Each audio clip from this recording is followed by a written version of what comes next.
Defending champion England title ను నిలబెట్టుకోలేకపోయింది. T20 world cup లో సెమీఫైనల్లో ఇంటి ముఖం పట్టింది. గయానా వేదికగా జరిగిన సెమీఫైనల్లో భారత్ చేతిలో 68 పరుగుల తేడాతో ఘోర పరాజయాన్ని చవిచూసింది. మొదట బ్యాటింగ్ చేసిన టీమిండియా నిర్ణీత 20 ఓవర్లలో 7 వికెట్లకు 171 పరుగులు చేసింది. అనంతరం ఛేదనలో ఇంగ్లాండ్ 16.4 ఓవర్లలో 103 పరుగులకే కుప్పకూలింది.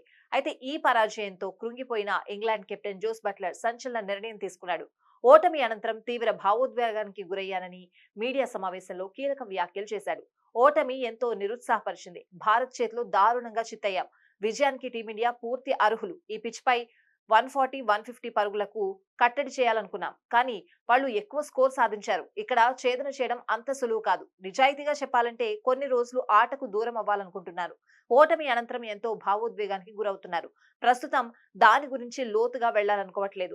ఆట నుంచి కాస్త విరామం కావాలనిపిస్తోంది అని బట్లర్ అన్నాడు. అలాగే ఈ ఓటమి ప్రభావంతో జట్టులో ఎలాంటి మార్పులు చేయట్లేదని బట్లర్ స్పష్టం చేశాడు.